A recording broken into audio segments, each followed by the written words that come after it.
안녕하세요. 바로움교회 박동선 목사입니다. 오늘 매일 성경 한 주간 미리 보기 7월 첫 주 말씀 함께 살펴보겠습니다.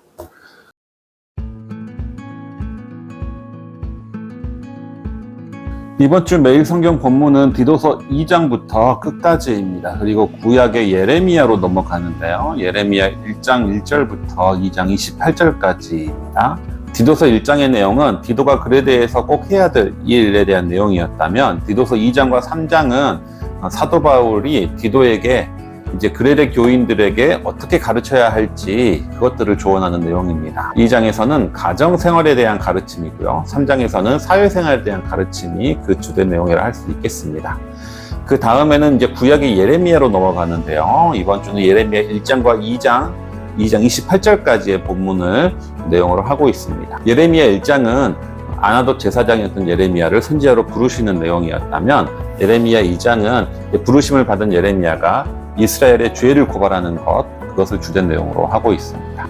예레미야의 전체적인 개관은 이제 다음 주에 하도록 하겠습니다. 디도서 2장과 3장은 사도 바울이 디도에게 그레데인들을 어떻게 가르쳐야 하는지 권면하고 있습니다. 그 중에 디도서 2장은 가정윤리에 대해서, 그리고 디도서 3장은 사회윤리에 대한 내용을 하고 있는데요. 먼저 디도서 2장은 가정윤리로 늙은 남자와 늙은 여자, 젊은 여자와 젊은 남자, 그리고 종에 대한 가르침을 내용을 하고 있습니다.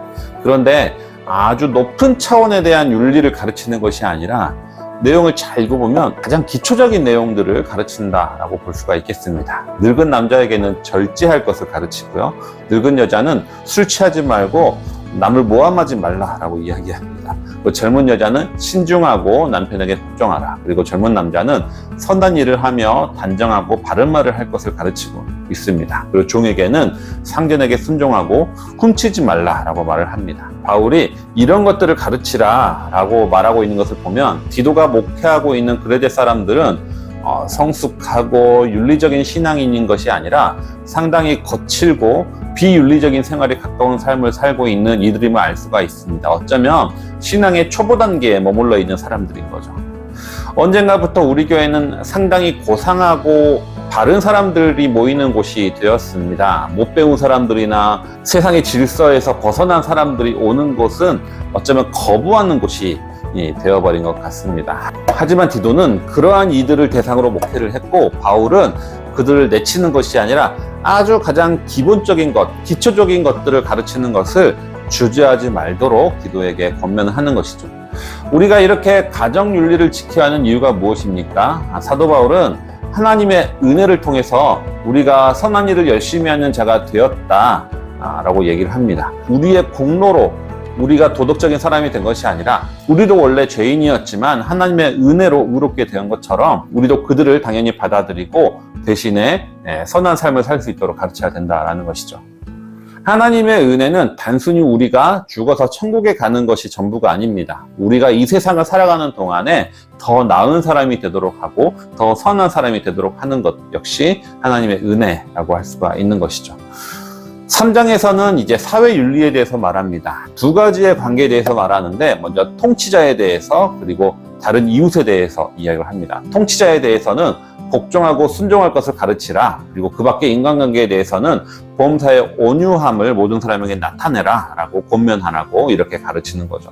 우리가 그렇게 할 수 있는 이유 역시 하나님의 성령의 풍성하심이 우리에게 부어지기 때문에 가능하다라고 이야기를 합니다. 디도서는 이렇게 마무리가 됩니다. 바울은 편지를 끝내면서 마지막 당부와 인사로 마무리를 하는데, 마지막 당부는 세 가지입니다. 첫 번째는 바른 교훈에 대해서는 굳세게 말하라.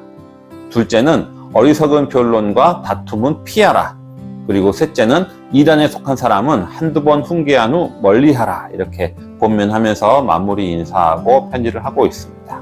이 디도서는 목회자를 위한 편지이기도 하지만, 또 교회 안에서 교사로 섬기거나 부역장으로 섬기거나 하는 분들도 도움이 되는 바울의 권면이라고 할 수가 있겠습니다.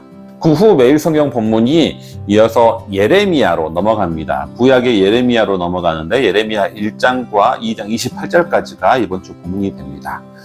예레미야 1장은 예레미야의 부르심을 그 내용으로 하는데요. 예레미야는 아나돗 제사장의 출신입니다.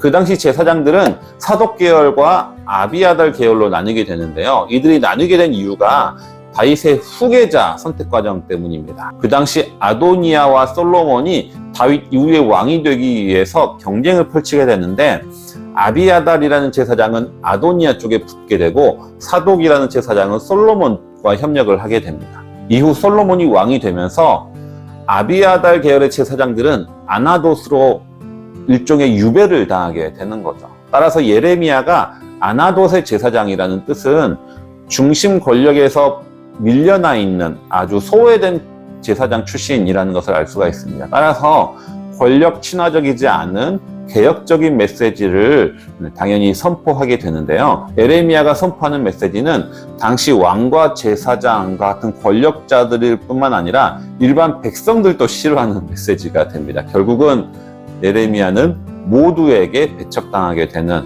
신세가 되는 거죠. 예레미야 1장에서 예레미야에게 하나님은 여러 나라를 위한 선지자를 세웠다라고 이야기를 합니다. 물론 이 하나님의 부르심 앞에서 예레미야는 나는 아이라 말할 줄 모른다라고 거절하지만 하나님은 내 말을 내 입에 두었다라고 말하며 설득하십니다. 하나님은 우리를 부르실 때 그냥 사명만 맡기지 않으십니다. 감당할 수 있는 힘도 주시는 거고 그분이 우리와 함께 하신다라는 약속도 함께 하십니다.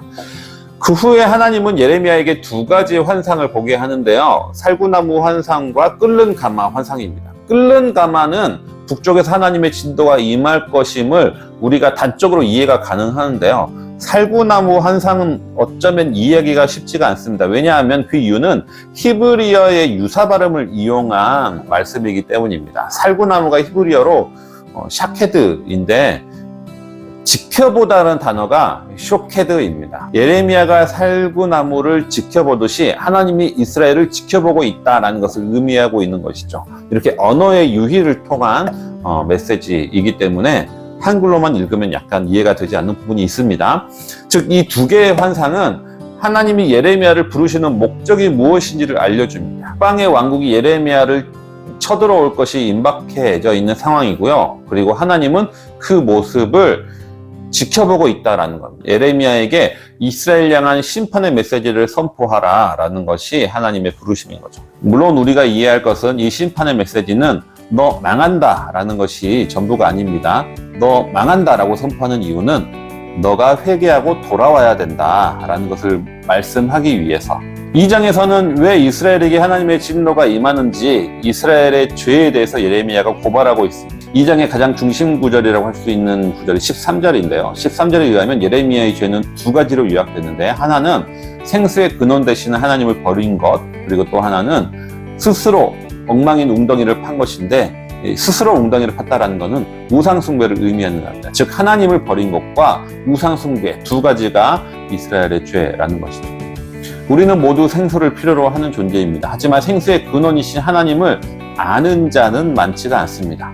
당장은 직장 다니는 이들은 나의 인사권을 쥐고 있는 사장님이나 직장 상사가 자신의 생수의 근원이라고 착각하게 됩니다. 대학생이나 대학원생은 나를 담당하고 있는 담당 교수가 자신을 이끌어줄 수 있는 선배가 생수의 근원이라고 생각하기도 합니다. 이런 것처럼 이스라엘은 가나안 땅에서 농사를 짓기 시작하면서 농경과 풍요의 신이라고 할 수 있는 바알을 생수의 근원이라고 어쩌면 착각했던 것이죠. 하지만 여호와 하나님은 생수의 근원 대신 나를 버린 것이 이스라엘의 죄라고 선포합니다. 우리는 생수의 근원이 누구인지를 분명히 아는 것이 중요하다는 것이죠. 그래서 터진 웅덩이를 파는 어리석은 짓을 하지 않는 것이 우리에게 필요합니다. 이를 통해서 하나님은 유다에게 임박한 심판을 선포하면서 이번 주 묵상 본문이 마무리가 되겠습니다. 이번 주 매일 성경 미리 보기는 여기까지입니다. 디도서를 통해서 우리는 가정윤리와 사회윤리에 대해서 고민을 해봤습니다. 하나님의 은혜는 우리를 윤리적인 삶으로 이끈다라는 것을 우리는 기억해야 됩니다. 예레미야를 통해서 우리가 알 수 있는 것은 어쩌면 우리의 모습이 생수의 근원을 버린 이스라엘과 같지 않은지 한번 고민해 보면서 하나님께 돌아갈 것을 외치는 예레미야의 메시지에 귀를 기울이시는 시간이 되었으면 좋겠습니다. 한 주간 하나님의 말씀을 깊이 묵상하시며 살아가시는 우리 모든 성도님들 되시기 바랍니다.